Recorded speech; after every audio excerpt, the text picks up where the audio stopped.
20 წელზე მეტი გალობდი და ვემსახურებოდი ტაძარს. დღეს კი მამაშალო კეკელია სექტანტი მიწოდა.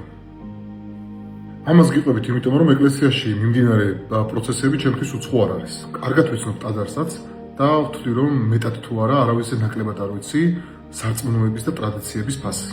შესაბამისად მე ყოველთვის დავაფიქსირებ ჩემს პოზიციას ტაძარშიც და ხალხშიც. თქვენ კი შეგიძლიათ გამაკრიტიკოთ. თუმცა შეურაცხყოფას, რა თქმა უნდა, შესაბამის პასუხს გავცემ. ახლა კი მინდა გაჩვენოთ ერთი ვიდეო, რომელიც ალბათ უკვე ნახეთ. სულ ფიქრობდი ამ დღეებში იმას, ორი დღე მაინც არ გახვიდე მოგსთაველზე. შენი მამა მოკვდა და შენ კიდე ვიქნახარ რომ უწყვეტი რაღაცა რეჟიმი გქონდეს. რას გავხარ, ბუჭო, აი როგორ შეიძლება ესეთი მონა იყო? დიახ, მე ვდგავარ აქციაზე და ვამაყობ მე ამით და მომავალშიც ვიამაყებ. მაგრამ ეს რატომ განაპირობებს იმას, რომ თქვენ ხართ ჩემზე მეტი მორწმუნე? რადგან მღვდელი ხართ? მინდა გაგახსენოთ ანტონი დიდის ისტორია. ანტონი დიდი ფიქრობდა, რომ ღმერთი მასზე მეტად არავის არ უყვარდა. ხოლო უფალმა ქალაქში მცხოვრებ მეწაღეზე მიუთითა და უთხრა, რომ ის ღვთის წინაშე უფრო დიდი იყო. სულიერი ხარისხი ხშირად დაფარულია. ის შეიძლება ერისკაცში უფრო მეტი იყოს. იქნებ ასეთი მეწაღე დღეს რუსთაველზე დგას. დაგისვამ თქვენ თავისთვის ეს შეკითხვა როდესმე? იცით რუსთაველზე დღეს რას ვითხოვთ? პატრიარქს სიკვდილის წინ რომ თურმე სამჯერ მოუთხოვია პატიმრები გაათავისუფლეთ.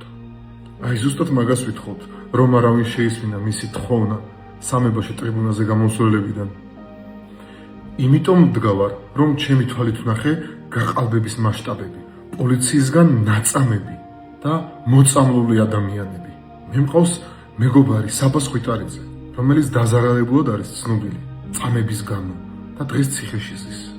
დღეს ელენე ხოშტარიას, 4 შვილის დედას, ფლომასტერით ბანერზე წარწერის გამო წელიწადი და 6 თვე მიუსაჯეს. ვართ ისეთი ადამიანები, საათები ვიდექით პატრიარქის პანაშვიდის რიგში, მაგრამ საღამოთი იმ რუსთაველზე ჩავედით. ჩვენ ასე ვიცავთ ჩვენ სამშობლოს და ჩვენ გვჯერა, რომ მივაღწევთ იმას, რომ ამ ქვეყანაში ერიც და ბერიც კარგად, ბედნიერად, ლაღაც სიყვარულით ცხოვრობდნენ. არც პასუხი მინდა და არც ველი პასუხს. უბრალოდ მინდა ვუთხრა ამ პიროვნებას. პატრიარქის 40-ის გასვლა მოგეთმინა და მერე გეთქვა ჩემზე და ჩემს მეგობრებზე ცუდი. მერე ჩარეულიყავი პოლიტიკაში და მერე გაგეყო შენი ერი პოლიტიკური ნიშნით. ღმერთმა შეგინდოთ და მოგცეთ ძალა, გიყვარდეთ ყველა საქართველოს მოქალაქე თანაბრად. ეს თქვენი ვალიცაა.